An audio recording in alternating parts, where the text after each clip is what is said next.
નમસ્તે વિદ્યાર્થી મિત્રો, આજે હું તમને ધોરણ 3માં પર્યાવરણનું પ્રકરણ 1 કુટુંબ અને મિત્રો વિશે સમજાવીશ. તો આપણે આજે સૌથી પહેલાં કુટુંબ વિશે શીખીશું. કુટુંબ એટલે શું? તો સાથે રહેતા અને એકબીજાને પ્રેમ કરતા લોકોનો સમૂહ એટલે કુટુંબ. આપણા ઘરમાં નાના મોટા દરેક વ્યક્તિ રહે છે. જેમ કે તમારા ઘરમાં દાદા દાદી, મમ્મી પપ્પા, ભાઈ બહેન એ બધા રહેતા હોય, એના સમૂહને કુટુંબ કહેવામાં આવે છે. કુટુંબમાંથી આપણને સુરક્ષા, સંસ્કાર અને પ્રેમ મળે છે. પ્રથમ શાળા. તો બાળકના ઘરના સભ્યો પાસેથી સૌ પ્રથમ બાળક બોલવાનું અને સારો વ્યવહાર શીખે છે. તો બાળકની પ્રથમ શાળા બાળકનું ઘર જ છે. હવે આપણે જોઈશું કુટુંબના પ્રકાર વિશે. તે કુટુંબના પ્રકાર 2 છે, વિભક્ત કુટુંબ અને સંયુક્ત કુટુંબ. વિભક્ત કુટુંબ એટલે નાનું કુટુંબ, સંયુક્ત કુટુંબ એટલે મોટું કુટુંબ. વિભક્ત કુટુંબમાં મમ્મી પપ્પા અને બાળકો 1 અથવા 2 ભાઈ બહેન રહેતા હોય તેને વિભક્ત કુટુંબ એટલે કે નાનું કુટુંબ કહેવામાં આવે છે. જ્યારે સંયુક્ત કુટુંબ જેમાં દાદા દાદી, મમ્મી પપ્પા, કાકા કાકી, ભાઈ બહેન, પિતરાઈ ભાઈ બહેન સાથે રહેતા હોય તેને સંયુક્ત કુટુંબ એટલે કે મોટું કુટુંબ કહેવામાં આવે છે. એના પછી મુદ્દો છે આપણો સંબંધોની ઓળખ. તો બાળકોને કુટુંબના સભ્યોથી જ સંબંધોની ઓળખની સમજ પડે છે. જેમ કે પપ્પાના પપ્પાને દાદા કહેવાય, પપ્પાના મમ્મીને દાદી કહેવાય, મમ્મીના ભાઈને મામા કહેવાય, મામાની પત્નીને મામી કહેવાય. એ આપણને કુટુંબ દ્વારા સંબંધોની ઓળખ મળે છે. હવે આ પાઠમાં આપણે જોઈશું મિત્રોનું મહત્વ. આ તો હતું કુટુંબનું મહત્વ. હવે આપણે આમાં મિત્રોનું પણ મહત્વ જોઈશું. તો સાથીદાર એટલે કે આપણા મિત્રો. મિત્રો આપણી ઉંમરના સભ્યો હોય છે, જેમની સાથે આપણે મળીએ છીએ, રમીએ છીએ, વાતો શેર કરીએ છીએ. હવે તેમના પાસેથી આપણે ક્યારેક સાથે મળીને રહેતા, વસ્તુ વહેંચતા અને એકબીજાને મદદ કરતા પણ શીખીએ છીએ. હવે કુટુંબમાં આપણી ભૂમિકા કેવી હોવી જોઈએ? તો આપણે કુટુંબમાં ઘરમાં એકબીજા વડીલોને કામમાં મદદ કરવી જોઈએ.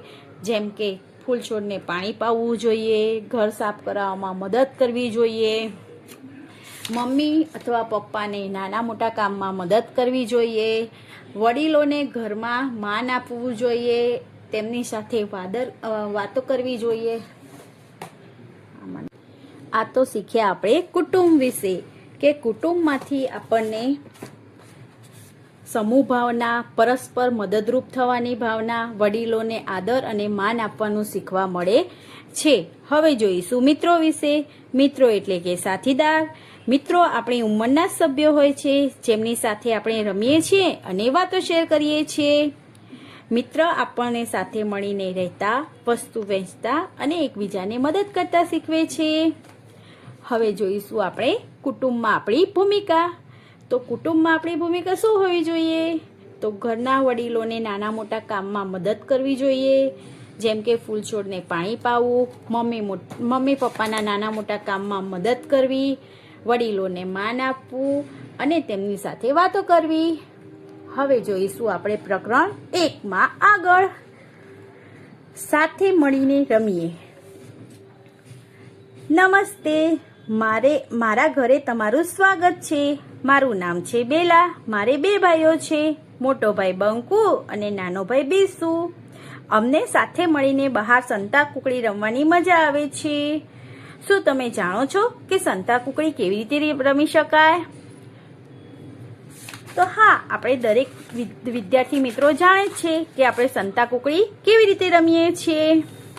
ઘરમાં અમને બધાને બીસુ સાથે પિક્કેબુ રમવાનું ગમે છે. અમે અમારા ઘરની બહાર ખુલ્લી જગ્યામાં રમીએ છીએ. અમે એક બગીચો બનાવ્યો છે, જેમાં અનેક ફૂલના છોડ રોપ્યા છે. અમારા સંબંધીઓ, મિત્રો અને પડોશીઓ પણ આ બગીચાની મુલાકાત લે છે. તેઓ સાથે બેસે છે, વાતો કરે છે, રમૂજી ટૂચકાઓ કહે છે અને હસે છે. ક્યારેક મારા માતા પિતા દિવસભર સખત કામ કરીને થાકી જાય છે, ત્યારે તેઓ પણ અહીં બેસીને આરામ કરે છે. અમે બધા સાંજનો સમય સાથે વિતાવવાનો આનંદ માણીએ છીએ. પીકેબુ એટલે એક નાના બાળક સાથે રમાતી રમત જેમાં સંતાઈને અચાનક ફરીથી પીકેબુ બોલીને સામે આવવાનો સમાવેશ થાય છે. એના પછી છે સાથે મળીને ગાઈએ. તો વરસાદના દિવસોમાં અમે બગીચામાં બનાવેલા એક નાના છાપરા હેઠળ બેસીએ છીએ. જ્યારે વરસાદ પડે છે ત્યારે બહાર બેસવાની ખૂબ જ મજા આવે છે.